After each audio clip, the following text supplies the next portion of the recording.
नमस्कार, मैं हूं सुधीर चौधरी और ब्लैक एंड व्हाइट में आपका स्वागत है। सबसे पहले आप सबको महाशिवरात्रि की शुभकामनाएं। महाशिवरात्रि पर भगवान शिव और देवी पार्वती का विवाह हुआ था और आप इसे दुनिया की सबसे बड़ी बारात और वैवाहिक समारोह कह सकते हैं। और महाशिवरात्रि के अवसर पर ही आज महाकुंभ का समापन हो गया। सच पूछिए तो आज हमें भी कुछ खालीपन सा लग रहा है। दिल करता है कि महाकुंभ ऐसे ही चलता रहे। 45 दिनों के इस महाकुंभ में 66 करोड़ लोगों ने हिस्सा लिया और आप इसे दुनिया का सबसे बड़ा जनमत संग्रह भी कह सकते हैं, दुनिया का सबसे बड़ा सर्वे कह सकते हैं, जिसमें 66 करोड़ लोगों का सैंपल साइज है। पिछले साल भारत के आम चुनाव में लगभग 64 करोड़ लोगों ने वोट डाला था। आज हम 66 करोड़ लोगों के इसी सर्वे का एक ब्लैक एंड व्हाइट विश्लेषण करेंगे और भारत में बिना शोर वाली इस सनातन क्रांति के बारे में आपको बताएंगे। ये ऐसी क्रांति है जो भारत के समाज में आ रहे बहुत बड़े वैचारिक बदलाव की तरफ इशारा करती है। लेकिन हमारे देश में बड़े बड़े विपक्षी नेता और सर्वे करने वाली एजेंसियां इस बदलाव को समझ नहीं पा रहे हैं। इसलिए आज ब्लैक एंड व्हाइट में अगले 1 घंटे तक हम महाकुंभ और महाशिवरात्रि का एक महाविश्लेषण आपके लिए करेंगे। आज महाशिवरात्रि के मौके पर 45 दिनों के बाद दुनिया के सबसे बड़े धार्मिक आयोजन महाकुंभ का समापन हो गया और अब अगला महाकुंभ 144 वर्षों के बाद वर्ष 2169 में आएगा, जब इस प्रकार का कोई योग बनेगा। इस बार 45 दिनों के महाकुंभ में कुल मिलाकर 66 करोड़ 30 लाख लोगों ने प्रयागराज की त्रिवेणी में पवित्र स्नान किया और यह दुनिया का सबसे बड़ा जनमत संग्रह माना जाएगा। हम इसे जनमत संग्रह इसलिए कह रहे हैं क्योंकि इससे पहले दुनिया में इतनी बड़ी संख्या में एक साथ एक जगह लोग इकट्ठा नहीं हुए हैं। इसे आप दुनिया का सबसे बड़ा सर्वे कह सकते हैं। एक ऐसा सर्वे जिसमें जो सैंपल साइज है वो है 66 करोड़ लोगों का। पिछले साल लोकसभा के चुनाव में 44 दिनों में कुल मिलाकर 64 करोड़ 64 लाख लोगों ने अपना वोट डाला था और इसलिए हम भारत का जो आम चुनाव होता है उसे दुनिया का सबसे बड़ा चुनाव मानते हैं, दुनिया का सबसे बड़ा जनमत संग्रह उसे हम मानते हैं, क्योंकि इससे बड़ा चुनाव पूरी दुनिया में नहीं होता जहां लगभग 64-65 करोड़ लोग अपना वोट डालते हैं। लेकिन इस महाकुंभ में 45 दिनों में 66 करोड़ 30 लाख लोगों ने हिस्सा लिया है और यह दुनिया का सबसे बड़ा सर्वे माना जा सकता है, जिसमें भारत के हिंदुओं ने यह बताया है कि वो अपने धर्म, अपनी संस्कृति और अपनी परंपराओं के बारे में क्या सोचते हैं। तो आज हमारा आपके सामने एक विचार यह है कि महाकुंभ एक धार्मिक आयोजन तो था ही, इसमें तो कोई शक नहीं है, लेकिन इस महाकुंभ को आप दुनिया का सबसे बड़ा सर्वे मान सकते हैं और इस सर्वे का जो सैंपल साइज है वो है 66 करोड़। इससे आपको यह पता चलेगा कि भारत के लोगों का मूड क्या है, भारत के लोग क्या चाहते हैं, उनकी मान्यताएं क्या हैं, उनके विचार क्या हैं। एक अनुमान के मुताबिक पिछले 45 दिनों में पूरी दुनिया के 800 करोड़ लोगों में से 40 करोड़ लोग छुट्टियां मनाने के लिए दूसरे शहर, राज्य, प्रांत या देशों में गए। लेकिन इसी दौरान भारत में 66 करोड़ लोगों ने महाकुंभ की तीर्थ यात्रा की और यह अब तक के मानव इतिहास की सबसे बड़ी तीर्थ यात्रा और सबसे बड़ा आयोजन बन गया है। यह आंकड़ा कतर जैसे 223 देश, न्यूजीलैंड जैसे 131 देश, सिंगापुर जैसे 117 देश, इजराइल जैसे 72 देश, ऑस्ट्रेलिया जैसे 25 देश, सऊदी अरब जैसे 20, कनाडा जैसे 17, ब्रिटेन जैसे 10 देश, बांग्लादेश जैसे 4, पाकिस्तान जैसे 3 और अमेरिका जैसे 2 देशों की आबादी के बराबर है। आपने आज तक नेताओं की रैलियों के बारे में तो बहुत सुना होगा, लेकिन यह भगवान की सबसे बड़ी रैली थी जिसमें 66 करोड़ लोग शामिल हुए। तो यहां यह भी देखिए, जब भगवान अपनी रैली करते हैं तो उसमें कितनी भीड़ आती है। और दुनिया में आज तक किसी भी देश, किसी भी क्षेत्र और किसी भी धर्म ने इतनी बड़ी भीड़ इकट्ठा नहीं की है। और आज भारत ने महाकुंभ के समापन के साथ एक नया महा रिकॉर्ड भी बना दिया है। यह सिर्फ महा रिकॉर्ड नहीं है, बल्कि यह दुनिया का सबसे बड़ा सर्वे है जिसका सैंपल साइज है 66 करोड़ 30 लाख। इस सर्वे से आप क्या सीख सकते हैं, अब अगले कुछ मिनटों तक आप हमारी बात ध्यान से सुनिएगा। दुनिया में आज तक एक भी सर्वे ऐसा नहीं हुआ जिसका सैंपल साइज 1 करोड़ से ज्यादा रहा हो, लेकिन यह पहला ऐसा जनमत संग्रह माना जाएगा जिसमें भारत के 66 करोड़ लोगों ने अपने मिजाज के बारे में, अपने विचारों के बारे में, अपनी पसंद के बारे में दुनिया को बताया है। और यह जनमत संग्रह देश को 5 बातों और बदलावों के बारे में बताता है। आप ध्यान से सुनिए कि इस महाकुंभ में जो 66 करोड़ लोग आए, इसका मतलब क्या है। पहला, इस जनमत संग्रह में साइलेंट रेवोल्यूशन छुपा हुआ है। एक ऐसी क्रांति जो बहुत शांति से बिना शोर के हो रही है। यह भारत के समाज में आई एक ऐसी वैचारिक क्रांति के बारे में आपको बताता है जिसका शोर आपको सुनाई नहीं देगा। और जो सर्वे करने वाले लोग हैं, बड़ी बड़ी एजेंसियां हैं जो लोगों के मूड को भांपती हैं, जो बड़े बड़े सामाजिक वैज्ञानिक हैं, जो बड़े बड़े विपक्षी दल हैं, वो इस बदलाव को शायद समझ नहीं पा रहे हैं, इसे पकड़ नहीं पा रहे हैं। भारत के समाज में धीरे धीरे आ रहा ये एक ऐसा बदलाव है जो ना दिखाई देता है, ना सुनाई देता है, लेकिन इसे आप महसूस कर सकते हैं। और ये बिना शोर वाली क्रांति जो भारत के समाज में इस समय आई है, यह आपको 2 बातों के बारे में बताती है। पहला, सनातन धर्म और सनातन संस्कृति को लेकर लोगों के बीच एक नया विश्वास पैदा हुआ है। और दूसरा, अब भारत के हिंदू अपनी सांस्कृतिक विरासत पर शर्मिंदा नहीं होते, बल्कि वो गर्व से खुद को सनातनी कहते हैं। दूसरा, 45 दिनों में 66 करोड़ लोग महाकुंभ में शामिल हुए, लेकिन इसके बावजूद कोई विवाद नहीं हुआ, कोई धार्मिक असहनशीलता कहीं भी आपको दिखाई नहीं दी। किसी दूसरे धर्म का बहिष्कार करने की कोई अपील नहीं हुई। सड़कों पर अपने धर्म का सार्वजनिक उग्र प्रदर्शन एक जगह भी आपको दिखाई नहीं दिया। इन 45 दिनों में लोगों ने महाकुंभ में सिर्फ सद्भाव, आस्था और भक्ति को महसूस किया, और वही आपको दिखाई दिया। कहीं भी आपको धर्म का उग्र रूप देखने को नहीं मिला।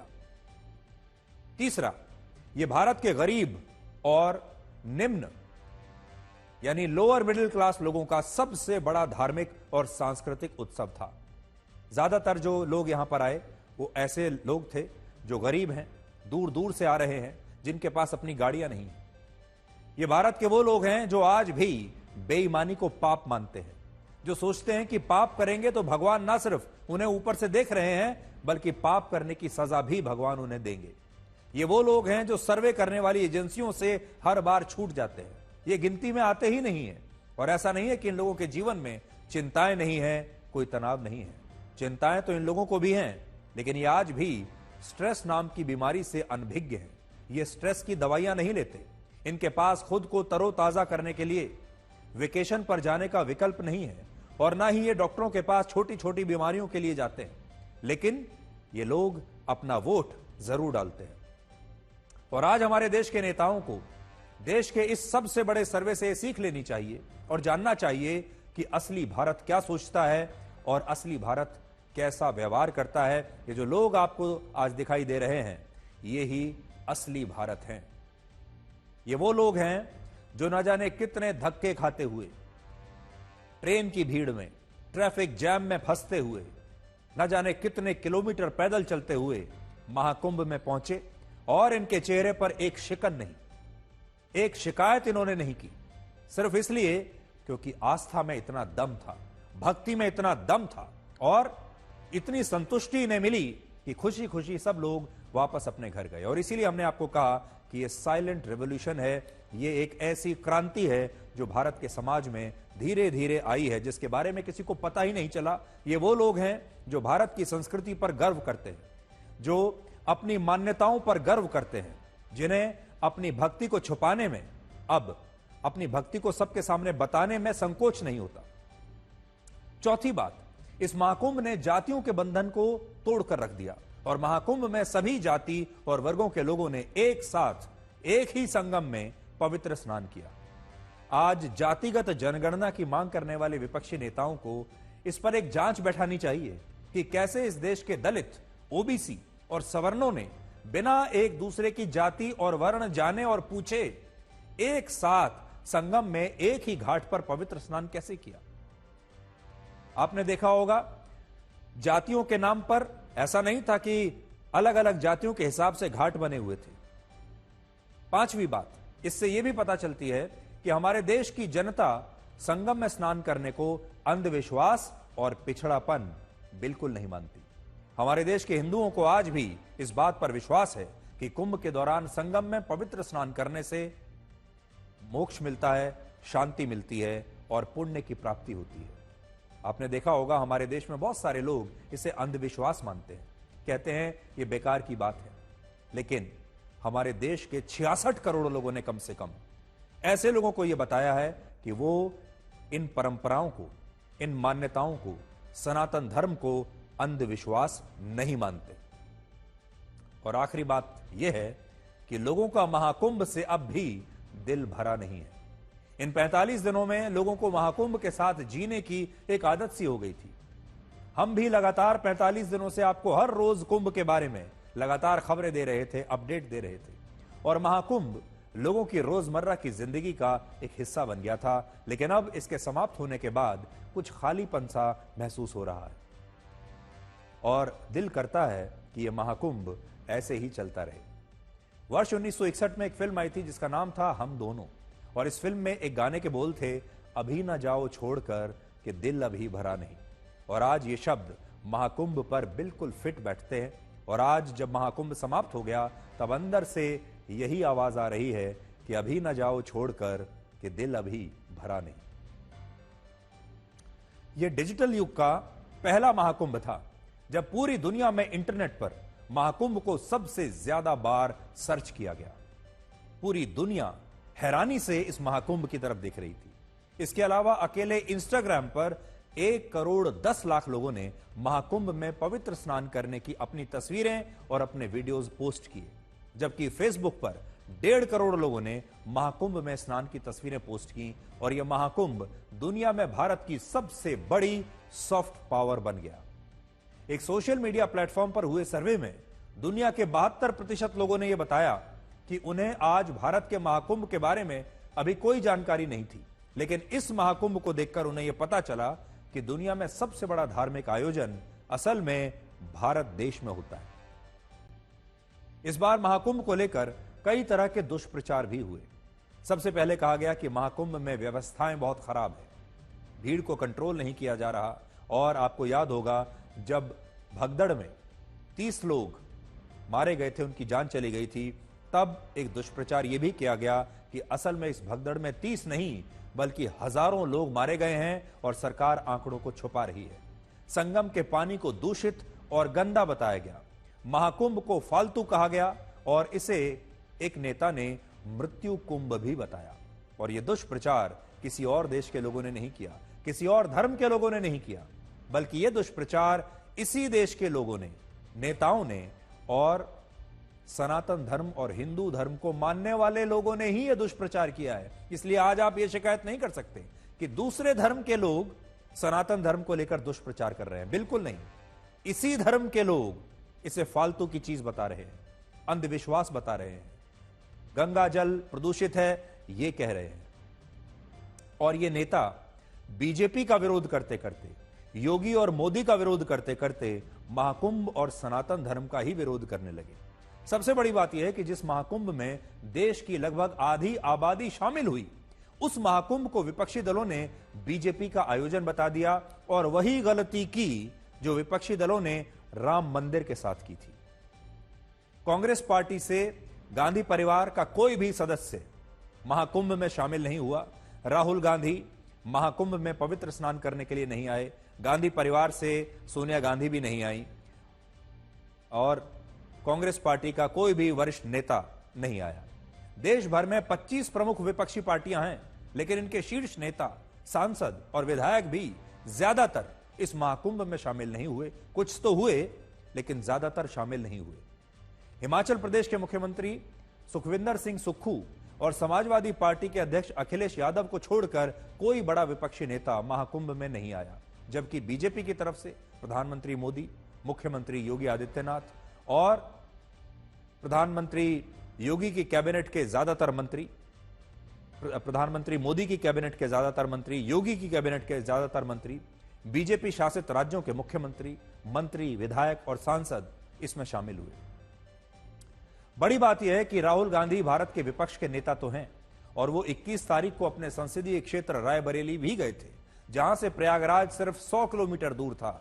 लेकिन राहुल गांधी महाकुंभ नहीं आए और यह भी एक बहुत बड़ी बात मानी जाएगी कि गांधी परिवार से और कांग्रेस ने आखिरकार महाकुंभ तक पहुंचने की कोशिश क्यों नहीं की। इस बात को भी बहुत कम लोग जानते हैं कि 450 वर्षों तक हिंदुओं का सबसे बड़ा धार्मिक आयोजन एक ऐसे स्थान पर होता रहा जिसे अल्लाह ने आबाद किया था। वर्ष 1575 में मुगल शासक अकबर ने प्रयाग का नाम बदलकर अल्लाहाबाद कर दिया था, जो बाद में अपभ्रंश होकर इलाहाबाद बन गया। इलाहाबाद का मतलब था एक ऐसा शहर जिसे अल्लाह ने आबाद किया है। अल्लाहाबाद यानी इलाहाबाद। 12 साल में एक बार होने वाले कुल 38 पूर्ण कुंभ और 144 वर्षों में एक बार होने वाले कुल 3 महाकुंभ इसी इलाहाबाद शहर में हुए। बड़ी बात यह है कि आजादी के बाद 71 वर्षों तक किसी भी सरकार ने इस शहर का नाम बदलने की कोशिश तक नहीं की। वर्ष 2018 में मुख्यमंत्री योगी आदित्यनाथ ने पहली बार इलाहाबाद का नाम बदलकर प्रयागराज किया और 432 वर्षों के बाद इस बार महाकुंभ का आयोजन इलाहाबाद में नहीं बल्कि प्रयागराज में हुआ। और यह वर्ष 1593 के बाद भारत की पहली पीढ़ी है जो प्रयागराज के महाकुंभ में शामिल हुई है। और सही मायनों में इस बार के महाकुंभ ने भारत को गुलाम मानसिकता से भी एक प्रकार की आजादी दिलाई है। इस बार के महाकुंभ ने यह भी बताया कि अब भारत में सनातन धर्म का स्वरूप पूरी तरह से बदल चुका है और अब लोगों में सनातन धर्म को लेकर एक नई प्रकार की जागृति आई है। अब वो अपने धर्म के बारे में बात करते हुए अपनी मान्यताओं को लेकर, अपनी आस्था को लेकर, अपनी भक्ति को लेकर असहज महसूस नहीं करते। अब वो ये नहीं समझते कि अगर उन्होंने माथे पर तिलक लगा लिया तो उन्हें सांप्रदायिक कहा जाएगा। इस बार के महाकुंभ में जो 66 करोड़ हिंदू शामिल हुए वो अपने धर्म, अपनी संस्कृति, अपनी पहचान और अपनी जड़ों को लेकर बिल्कुल भी शर्मिंदा नहीं थे। इस महाकुंभ में भारत के करोड़ों हिंदुओं ने धर्मनिरपेक्षता की एक नई परिभाषा को जन्म दिया और देश को यह बताया कि सनातनी होने से धर्मनिरपेक्षता समाप्त नहीं होती। और इसीलिए हमने आपको कहा कि भारत में यह एक ऐसी क्रांति भारत के समाज में इस समय हो रही है जिसका शोर किसी को सुनाई नहीं दे रहा।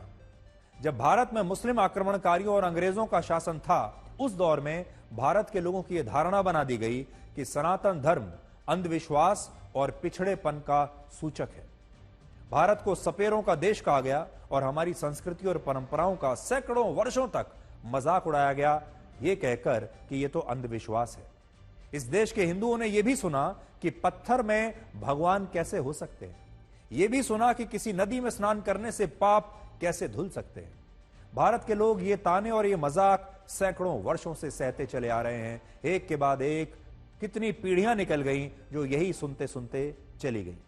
लेकिन इस महाकुंभ में 66 करोड़ हिंदुओं ने शामिल होकर यह बताया कि अगर ये करोड़ों हिंदू संगम में पवित्र स्नान कर रहे हैं तो यह अंधविश्वास नहीं है बल्कि ये उनकी आस्था है और दुनिया में किसी को भी हिंदुओं की आस्था का मजाक उड़ाने का कोई अधिकार नहीं है। यही सबसे बड़ी वैचारिक क्रांति है जो भारत में आई है। अपनी संस्कृति को लेकर, अपने धर्म को लेकर, अपनी मान्यताओं को लेकर, अपनी आस्था को लेकर और अपनी भक्ति को लेकर अब वो संकोच समाप्त हो गया। सबसे बड़ी बात यह, जितने भी लोग महाकुंभ में शामिल हुए उन्हें किसी ने आमंत्रित नहीं किया था, ना ही ये लोग महाकुंभ आने के लिए बाध्य थे। कोई मजबूरी नहीं थी, ना ही किसी ने पैसा दिया था। आजकल तो आपने देखा होगा नेताओं की रैलियों में जाने के लिए लोगों को भी पैसा दिया जाता है, भीड़ जुटाने के लिए पैसा दिया जाता है, या भीड़ अपनी स्वेच्छा से जब टिकट लेकर आती है तो मनोरंजन के लालच में आती है। लेकिन यहां तो ऐसी कोई बात नहीं थी। सरकार ने कोई आदेश जारी नहीं किया था कि लोगों को महाकुंभ जाना ही है। और यह भीड़ जो है यह पेड भी नहीं थी, यानी पैसा लेकर नहीं आई थी। ये सारे लोग, करोड़ों लोग अपनी स्वेच्छा से और अपनी आस्था से संघर्ष करके दिन रात पैदल चल के महाकुंभ पहुंचे थे। ये 45 दिन ऐसे थे जब परिवार, रिश्तेदार, गली मोहल्ले, दफ्तर, नुक्कड़, पान की दुकान, चाय की दुकान पर यही बातें होती थी कि महाकुंभ कब जाना है, कैसे जाना है और कौन कौन लोग महाकुंभ होकर आ चुके हैं। लोग एक दूसरे से पूछते थे कि क्या आप महाकुंभ हो आए, अगर हो आए तो अपने अनुभव बताइए और मुझे यह बताइए कि मैं कैसे जाऊं। लोग फोन करके अपने अनुभव एक दूसरे के साथ साझा कर रहे थे, पूछ रहे थे कि क्या आप भी हमारे साथ महाकुंभ चलेंगे, अगर मुझे जाना हो तो मैं कैसे जाऊं। आज के जमाने में जब एक ही परिवार में रहने वाले लोग एक दूसरे के लिए पड़ोसी बन चुके हैं, ऐसे में इस महाकुंभ ने लोगों को और हमारे समाज को एक बार फिर से जोड़ने का काम किया है। परिवारों को जोड़ा है, क्योंकि देश भर से एक साथ परिवार मिलकर महाकुंभ में आए। कई कई परिवारों ने मिलकर महाकुंभ में आकर यह तीर्थ यात्रा की और जातियों के बंधन को तो तोड़ ही दिया है, जैसा कि हम आपको बता रहे हैं। अनुमान है कि इन 66 करोड़ लोगों में से 52 से 53 करोड़ लोग ऐसे थे जिन्होंने अकेले नहीं बल्कि अपने पूरे परिवार या समाज के दूसरे लोगों के साथ महाकुंभ की यह तीर्थ यात्रा की। तो सोचिए, इस तीर्थ यात्रा ने लोगों को कितना जोड़ा है आपस में। गली मोहल्लों के लोग इकट्ठा होकर बसों में महाकुंभ पहुंचे। व्हाट्सएप पर न जाने कितने ऐसे व्हाट्सएप ग्रुप्स बन गए जिनमें महाकुंभ से जुड़ी छोटी से छोटी बातें शेयर की जा रही थी। जब ट्रेनों और बसों में पैर रखने की जगह नहीं थी, सड़कों पर कई कई किलोमीटर लंबे ट्रैफिक जैम लगे हुए थे, तब भी इस देश के लोग खुशी खुशी महाकुंभ की तीर्थ यात्रा पर आए। किसी के चेहरे पर शिकन तक नहीं थी और वो सिर्फ मुस्कुराहट के साथ महाकुंभ आए और पूरी आत्मसंतुष्टि के साथ वापस अपने घर लौटे। और इन लोगों ने यह बताया कि आप महाकुंभ जाते नहीं हैं, बल्कि आपको महाकुंभ बुलाया जाता है। भगवान ने उन्हें बुलाया है, भगवान के निमंत्रण पर ये लोग वहां जा रहे हैं। हमारे देश में सनातन धर्म को लेकर न जाने कितनी भ्रांतियां फैलाई गई हैं, जिनमें यह कहा जाता है कि सनातन धर्म लोगों में जातियों के आधार पर भेदभाव करता है, पूरे समाज को जातियों के हिसाब से बांट दिया गया है। लेकिन इस महाकुंभ ने इस गलतफहमी को हमेशा के लिए दूर कर दिया। महाकुंभ में एक ही गंगा है, एक ही यमुना है, एक ही संगम है और इस एक ही संगम में सभी 66 करोड़ लोगों ने पवित्र स्नान किया। इनकी न जाने कितनी जातियां होंगी, इसमें से लोग अलग अलग जातियों के थे, लेकिन वहां पर ना तो ओबीसी के लिए अलग घाट थे, ना दलितों के लिए अलग घाट थे, ना ही ब्राह्मण और अगड़ी जातियों के लिए कोई अलग से घाट बनाए गए थे। महाकुंभ में लोग अलग अलग जातियों और वर्गों से जरूर आए, लेकिन इन्होंने पवित्र स्नान एक ही संगम में, एक ही जल में किया। और इससे यह पता चला कि सनातन धर्म लोगों को जातियों में नहीं बांटता, बल्कि ये जातियों में बटे लोगों को एक साथ जोड़ने का काम करता है।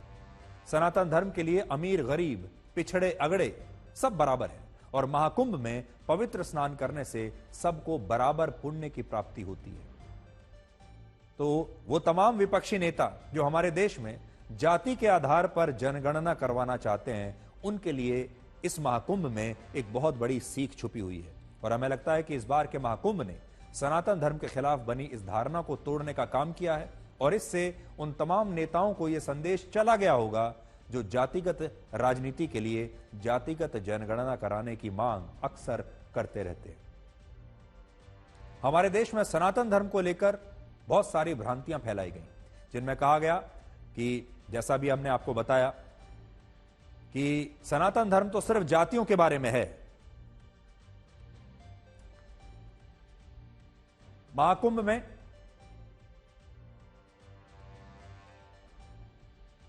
सबके लिए एक ही गंगा जल था, सबके लिए एक जैसा पुण्य था, एक जैसी भक्ति थी, एक जैसी आस्था थी। इस महाकुंभ ने यह भी बताया कि तीर्थ यात्रा का मतलब पिकनिक पर जाना नहीं है, बल्कि इसका मतलब है तपस्या करना और तपस्या करके देवी देवताओं को प्रसन्न करना। और यह तीर्थ यात्रा दो तरीकों से संपन्न हुई। पहला तरीका वो था जिसमें लोग पैदल चलकर गंगा, यमुना और संगम के घाटों पर पहुंचते थे। यह वो तरीका था जिसमें बहुत तपस्या थी। आपने देखा होगा, वो तस्वीरें आपने देखी होंगी, लोग कई कई दिनों तक ट्रैफिक जैम में फंसे हुए हैं।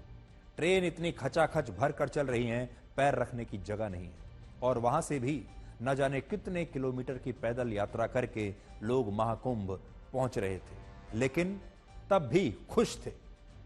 दूसरा तरीका था जिसमें लोग नावों के जरिए इन घाटों पर पहुंचते थे और इसमें भी लोगों को बोट क्लब पर पहुंचने के लिए 3 से 5 किलोमीटर तक औसतन पैदल चलना पड़ता था। अनुमान है कि मेला क्षेत्र में पूरे डायवर्जन के कारण जो रास्ते बदल दिए गए थे, ज्यादातर लोगों को औसतन 15 से 20 किलोमीटर पैदल चलना पड़ा, जबकि हर व्यक्ति को औसतन 5 किलोमीटर तो पैदल चलना ही पड़ा। तो अगर हम सारे लोगों को एक साथ मिला लें, कुछ लोग तो नावों के जरिए गए, कुछ लोग पैदल गए, कुछ लोगों को 20 किलोमीटर चलना पड़ा, कुछ को 10 चलना पड़ा, लेकिन अगर एक औसत निकाल लें सारे 66 करोड़ लोगों की, तो हर व्यक्ति को औसतन 5 किलोमीटर तो पैदल जरूर चलना पड़ा है, कम से कम 5 किलोमीटर। और इस पैदल यात्रा ने भी एक नया वर्ल्ड रिकॉर्ड बना दिया है। अगर 66 करोड़ लोगों में से एक एक व्यक्ति भी औसतन 5 किलोमीटर पैदल चला होगा, तो ये 66 करोड़ लोग अब तक 340 करोड़ किलोमीटर पैदल चले होंगे। यह पैदल यात्रा पृथ्वी से चंद्रमा के 4442 चक्कर लगाने के बराबर है, मंगल ग्रह के 22, सूर्य के 11 और पूरी पृथ्वी के 42,420 चक्कर लगाने के बराबर है। सोचिए, अगर ये 66 करोड़ हिंदू महाकुंभ की तीर्थ यात्रा में इतना पैदल चले हैं, तो इन्होंने इस तीर्थ यात्रा के लिए कितनी तपस्या की होगी। और मिलकर 66 करोड़ लोगों की तपस्या के को अगर आप महसूस करेंगे, ये क्षेत्र कितना बड़ा तीर्थ स्थल बन चुका है, क्योंकि यहां पर 66 करोड़ लोगों की तपस्या है, यहां पर 66 करोड़ लोगों की भक्ति है, आस्था है, वहां पर उनकी प्रार्थनाएं हैं। सबसे बड़ी बात यह है कि ज्यादातर लोगों को महाकुंभ में पैदल चलने का जरा भी पछतावा नहीं है, और ये एक ऐसी यात्रा है जिसे ये पीढ़ी मरते दम तक कभी भूलेगी नहीं।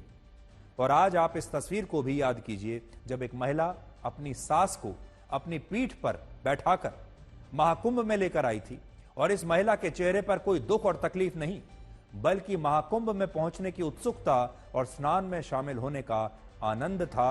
यह तस्वीर मैं आपको पूरी फुल स्क्रीन पर दिखाना चाहता हूं, आप देखिए। यह है असली भारत। अगर आप असली भारत के बारे में जानना चाहते हैं, असली भारत कैसा दिखता है, असली भारत दुखी है या मुस्कुरा रहा है, असली भारत कैसा व्यवहार करता है, तो आपके लिए यह तस्वीर है। क्या भारत सनातन धर्म को एक अंधविश्वास मानता है? क्या भारत के लोग 20-20 किलोमीटर पैदल चलने से परेशान हो गए थे? क्या यह सिर्फ एक फालतू की चीज है? क्या यह एक ऐसा आयोजन है जिसे राजनीतिक आयोजन बना दिया गया? इन सारे आरोपों और सवालों का जवाब आपको इस तस्वीर में मिल जाएगा। और इसीलिए हमने आपको कहा कि भारत में एक वैचारिक क्रांति आ रही है, धीरे धीरे आ रही है। उस वैचारिक क्रांति का शोर आपको सुनाई नहीं देगा, लेकिन आप इस वैचारिक क्रांति को महसूस कर पाएंगे। दुर्भाग्य यह है कि हमारे देश के बड़े बड़े नेता, हमारे देश में बहुत सारी ऐसी एजेंसीज हैं जो लोगों का मूड भांपती हैं, जो नेताओं को यह बताती हैं कि हमारे देश के लोग क्या सोच रहे हैं, ताकि वो अपनी राजनीतिक रणनीति स्पष्ट कर सकें, तय कर सकें कि क्या करना है, ये नेता चुनाव जीत सकें इसलिए। लेकिन इतना बड़ा जो रेवोल्यूशन, इतनी बड़ी जो क्रांति आई है भारत के समाज में, ये वैचारिक क्रांति, इसे लोग अभी तक समझ नहीं पाए। 66 करोड़ लोगों का किसी एक खास विचारधारा के लिए, एक खास धर्म के लिए, एक आस्था के लिए, एक भक्ति के लिए एक साथ जुट जाना बहुत बड़ी बात है। इसकी ताकत को पूरी दुनिया को समझना होगा, और हमारे अपने देश के नेताओं को भी इस ताकत को समझना होगा। हमारे देश में जो लोग हैं, चाहे मीडिया के लोग होंगे, एडवर्टाइजिंग के लोग होंगे, जो लोग बाजारों में सामान बनाने वाली बड़ी बड़ी कंपनियां हैं, वो सब ये जानना चाहते हैं कि भारत के लोगों की पसंद और नापसंद क्या है। और उन सब लोगों के लिए इस महाकुंभ में कुछ ना कुछ जरूर छिपा हुआ है जो वो सीख सकते हैं। इस बार का महाकुंभ भारत के लोगों के बारे में दो बहुत महत्वपूर्ण बातें बताकर गया है। पहली बात तो यह है कि महाकुंभ में शामिल हुई देश की लगभग आधी आबादी एक ही तरह से सोचती है, एक ही दिशा में सोचती है, और उसकी अपने धर्म के प्रति आस्था एक जैसी है। ये 66 करोड़ लोग एक ही टीम में हैं, इनकी सोच एक जैसी है, इनकी विचारधारा एक जैसी है, इनकी मान्यताएं एक जैसी हैं, इनकी आस्थाएं एक जैसी हैं। आप इन 66 करोड़ लोगों को अनदेखा कैसे कर सकते हैं? कई बार लोग सोचते हैं कि हमारा देश अलग अलग जातियों में बटा है, वर्गों में बटा है, शहरों में, गांव में बटा है, राज्यों में बटा है। अनेक भाषाओं में बटा हुआ है और इसके कारण अपने धर्म को लेकर लोगों की सोच भी अलग अलग बट चुकी है। लेकिन महाकुंभ में 66 करोड़ लोगों का शामिल होना यह बताता है कि इस देश की लगभग आधी आबादी आज भी अपनी सांस्कृतिक परंपराओं को जीवित रखना चाहती है। अपने धर्म में उसकी आस्था आज भी न मिटी है न कम हुई है। दूसरा, इस बार के महाकुंभ में कई अप्रिय घटनाएं भी हुई। एक तरफ जहां भगदड़ की घटना में 30 लोगों की जान चली गई, उसकी बड़ी चर्चा रही, उसका हमें भी बहुत दुख है और आज भी हम ये कहते हैं कि काश ये भगदड़ की घटना ना हुई होती, क्योंकि ये इस महाकुंभ में एक दाग की तरह है।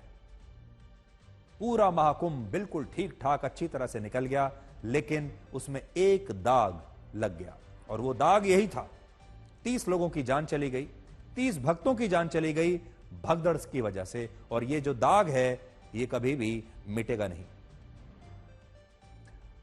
दूसरी तरफ इसी महाकुंभ में लोगों ने अमीर और गरीब को मिलने वाली सुविधाओं में एक बहुत बड़ा अंतर भी देखा और इस महाकुंभ में वीआईपी कल्चर को लेकर बहुत बड़ी बड़ी बातें हुई और इन सारी बातों के बावजूद करोड़ों लोगों ने इस महाकुंभ में शामिल होकर अपनी अंतरात्मा और मन को मजबूत किया।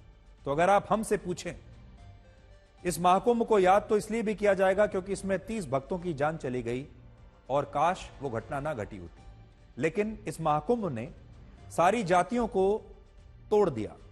जो जातीय व्यवस्था है हमारे देश की, हमारे सनातन धर्म की, उसे तोड़ दिया, लेकिन एक और जाति में बांट दिया। और ये जातियां सिर्फ 2 जातियां हैं, एक है वीआईपी और दूसरी जाति है आम लोग। तो यह महाकुंभ एक और काम करके गया है। पुरानी अगड़ी पिछड़ी जातियां, ओबीसी जातियां, उन्हें तो हटा दिया, लेकिन नई जाति देकर गया, वीआईपी जाति और आम जनता की जाति। ये 2 जातियां हैं जिन्हें आज हमें मिटाने की आवश्यकता है। जब ओबीसी के अलग घाट नहीं है, पिछड़ी जातियों के अलग घाट नहीं है, अगड़ी जातियों के अलग घाट नहीं है, तो वीआईपी के घाट अलग कैसे हो गए और आम जनता के घाट अलग कैसे हो गए? आज यह बात समझने की है इस देश को। इस देश में जो लोग सरकारें चला रहे हैं, जो लोग पैसे वाले लोग हैं, जो बड़े बड़े पदों पर बैठे हैं, आज उन्हें यह सोचना होगा कि जब पूरी जातीय व्यवस्था खत्म हो गई, जब सबके लिए एक ही घाट है, तो फिर वीआईपीओं के लिए अलग घाट क्यों है और आम जनता के लिए अलग घाट क्यों है? ये इस देश की आम जनता हमारे देश के नेताओं से और हमारी सरकार से पूछ रही है। ये जो गरीब लोग थे, जो आम जनता थी, ये वो लोग थे जो अपने जीवन के संघर्षों को छुट्टियों पर जाकर, सिनेमा हॉल में फिल्में देखकर, योगा करके, मनोविश्लेषकों से स्ट्रेस के बारे में मदद लेकर कम नहीं कर सकते। इनके पास वो विकल्प नहीं है कि ये काम करते करते थक चुके हैं, इन्हें एक ब्रेक चाहिए और ये वेकेशन पर किसी बड़े हिल स्टेशन पर या विदेश में चले जाएंगे। इन्हें तो लगातार 7 दिन, साल के 365 दिन बिना रुके बिना थके काम करना ही है, वरना घर में राशन नहीं आएगा, खाने को नहीं मिलेगा।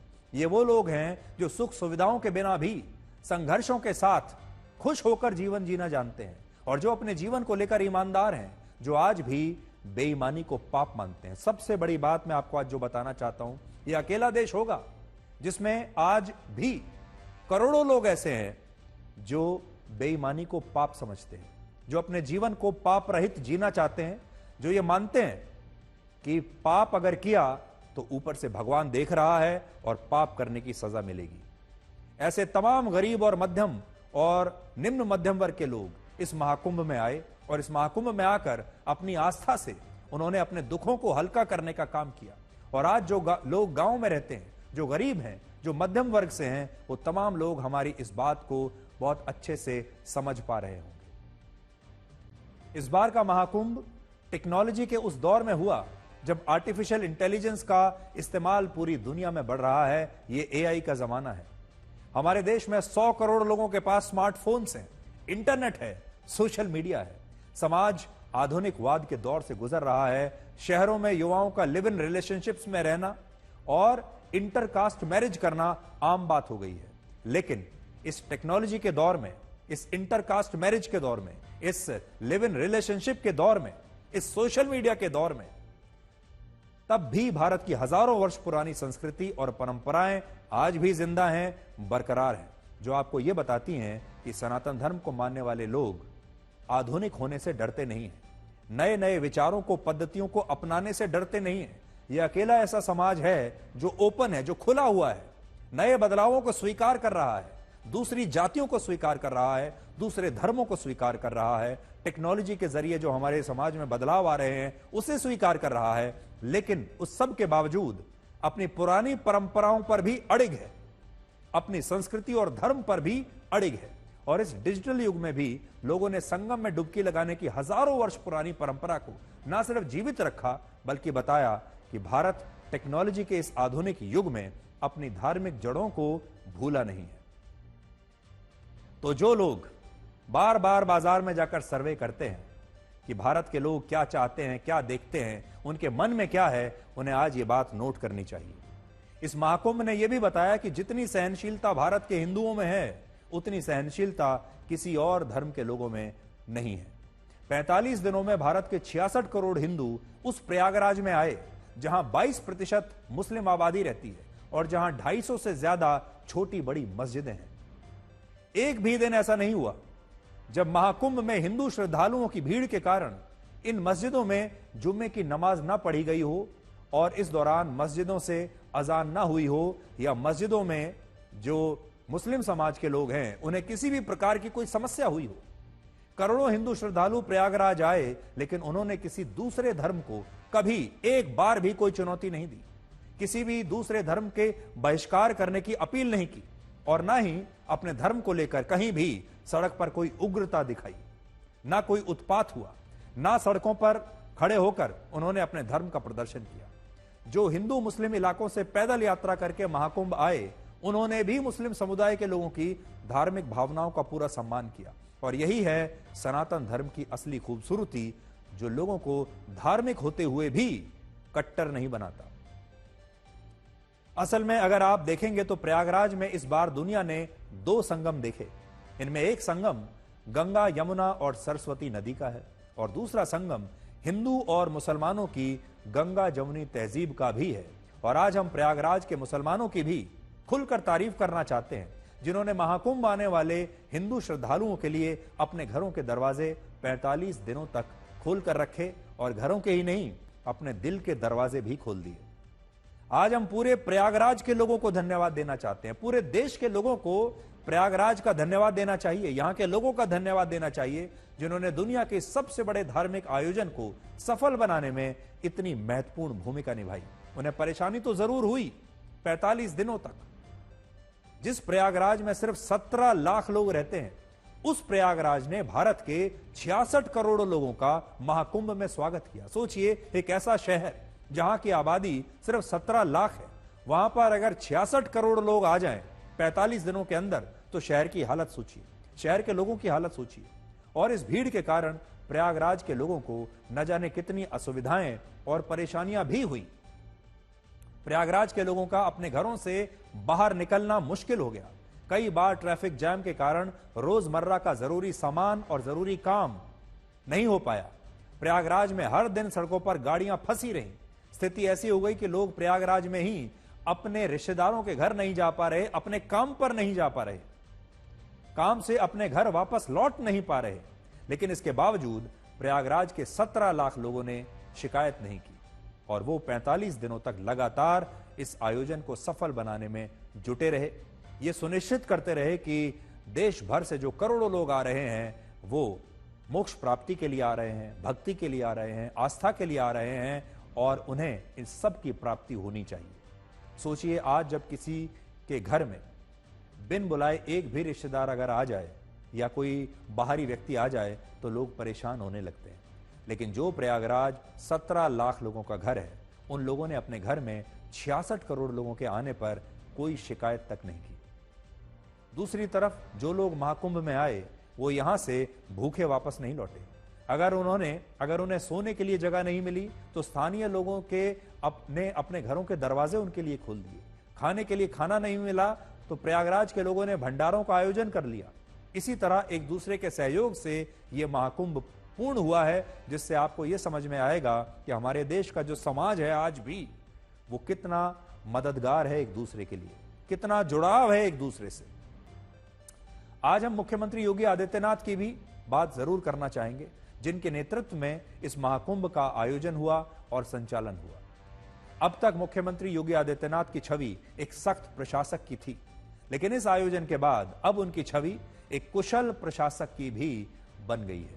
प्रयागराज में सिर्फ 10,000 हेक्टेयर के क्षेत्र में इतना बड़ा धार्मिक आयोजन कराना संभव नहीं था, क्योंकि यह क्षेत्रफल भारत के कुल क्षेत्रफल के सिर्फ 0.001% के बराबर है और इस क्षेत्रफल में देश की लगभग आधी आबादी आ गई। 10,000 एकड़ का यह क्षेत्र था सिर्फ। आप जरा कल्पना कीजिए कि 10,000 एकड़ के क्षेत्र में भारत की आधी आबादी 45 दिनों के लिए समा गई। कितनी बड़ी बात है। और ऐसा इसलिए संभव हुआ क्योंकि योगी आदित्यनाथ की सरकार ने महाकुंभ को लेकर बड़े स्तर पर तैयारियां की थी। 25 अलग अलग सेक्टर्स में 44 घाट, 30 तैरने वाले पुल, 450 किलोमीटर की अस्थायी सड़कें, 67,000 स्ट्रीट लाइट्स, 1.5 लाख शौचालय, 3,000 से ज्यादा कैमरे, 500 AI कैमरे, 55 पुलिस स्टेशन और कुल 50,000 पुलिस कर्मियों और जवानों को वहां पर तैनात किया गया था। आज इस आयोजन से दुनिया 3 बातें सीख सकती है। पहला, इवेंट मैनेजमेंट, कैसे इतने बड़े आयोजन को कुशलता के साथ मैनेज किया जा सकता है, यह भारत ने पूरी दुनिया को बता दिया। दूसरा, क्राउड मैनेजमेंट, यानी भीड़ का नियंत्रण। 66 करोड़ की भीड़ 10,000 एकड़ के क्षेत्र में समा जाए और कोई बड़ी अप्रिय घटना ना हो, एक उस भगदड़ की घटना को छोड़कर, तो सोचिए भीड़ का जो प्रबंधन है यह भी पूरी दुनिया भारत से सीख सकती है। और तीसरा है सुरक्षा व्यवस्था। इस दौरान इतने करोड़ों लोगों, 66 करोड़ लोगों को सुरक्षा प्रदान करना, एक भी हमला नहीं हुआ, एक भी बम विस्फोट नहीं हुआ, एक भी आतंकवादी वहां तक पहुंच नहीं पाया। जितने करोड़ों लोग यहां पर आए सब सुरक्षित रूप से आए और सुरक्षित महसूस करते हुए वापस अपने अपने घर और अपने परिवारों के पास पहुंच गए। कितनी बड़ी उपलब्धि है। आप महाकुंभ के मेला क्षेत्र को एक ऐसा देश आज मान सकते हैं जहां हर रोज 1 से 2 करोड़ लोग रहते थे और सरकार उनके लिए सारी व्यवस्थाएं कर रही थी। और इस आयोजन से मुख्यमंत्री योगी आदित्यनाथ को सबसे बड़ा फायदा यह होगा कि अब वो एक राष्ट्रीय स्तर के नेता बन जाएंगे, क्योंकि देश भर से जो 66 करोड़ लोग महाकुंभ में आए, अब उन्हें मुख्यमंत्री योगी आदित्यनाथ का नाम भी पता है, उनकी तस्वीर भी पता है, चेहरा भी पता है और वो उनके बारे में सब कुछ जानते हैं। ये सारे लोग योगी आदित्यनाथ के ब्रांड एम्बेसडर बनकर वापस लौटे हैं और कोई भी नेता राष्ट्रीय राजनीति में इसी तरह से, इसी प्रकार से अपना स्थान बनाता है। आज महाकुंभ का समापन महाशिवरात्रि पर हुआ है और यह बहुत ही खास संयोग है, क्योंकि भगवान शिव नहीं होते तो गंगा नदी नहीं होती, और अगर गंगा नहीं होती तो संगम भी नहीं होता, और संगम नहीं होता तो शायद महाकुंभ भी नहीं होता। गंगा भगवान शिव की जटाओं से निकलती हैं और इसके बाद ये पृथ्वी पर आकर उत्तर प्रदेश के प्रयागराज में संगम बनाती है, और इसलिए महाशिवरात्रि के दिन महाकुंभ का समापन होना एक बहुत ही विशेष दिन माना जाएगा, बहुत ही विशेष घड़ी मानी जाएगी।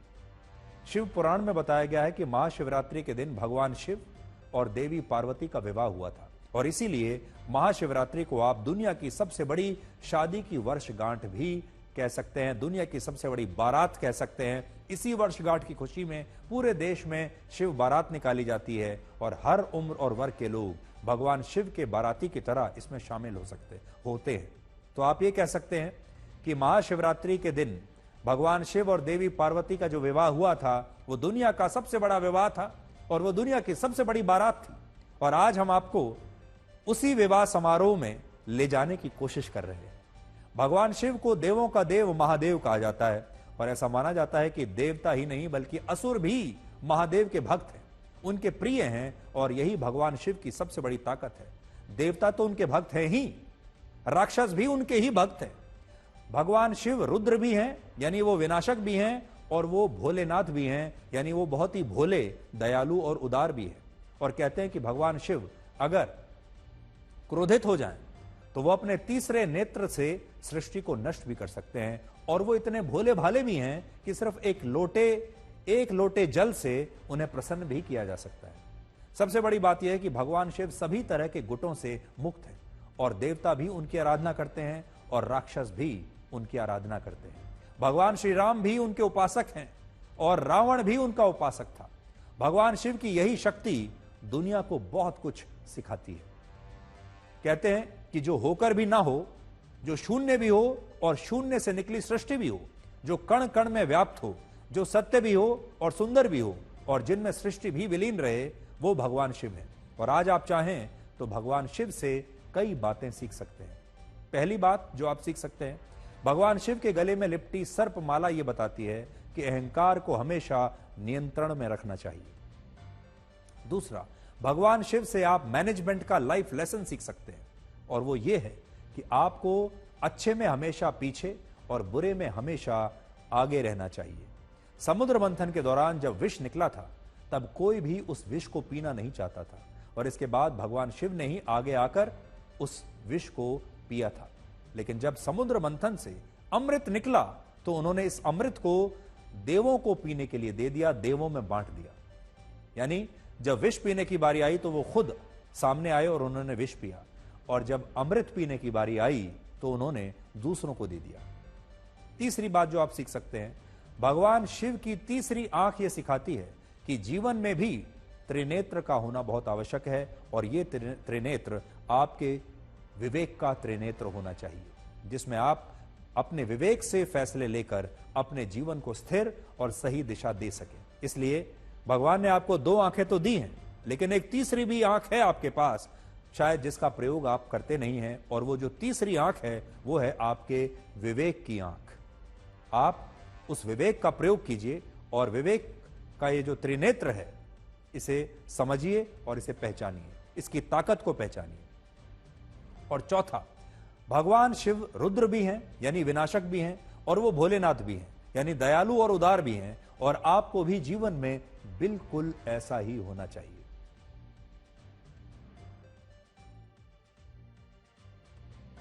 तो आज एक बहुत बड़े अध्याय का समापन हो गया है। आज महाकुंभ का समापन हुआ है और वो भी एक बहुत ही खास दिन महाशिवरात्रि के दिन हुआ है। तो आप सबको बहुत बहुत शुभकामनाएं। उम्मीद करते हैं कि ये 45 दिन भारत के हर परिवार के लिए बहुत खास रहे, बहुत विशेष रहे। और जैसा कि हमने आपको आज बताया कि ये 45 दिनों में भारत का एक अलग स्वरूप, भारत का एक अलग रूप आपको देखने को मिला है। और बड़ी बात यह है कि इसे आप एक सर्वे मानिए। 66 करोड़ लोगों ने, भारत के सनातन धर्म को मानने वाले लोगों ने पूरी दुनिया को यह बताया है कि वो क्या चाहते हैं और उनके दिलों में धीरे धीरे कैसे एक नई क्रांति पैदा। और वक्त के भी अजीब किस्से हैं, किसी का कटता नहीं और किसी के पास होता नहीं।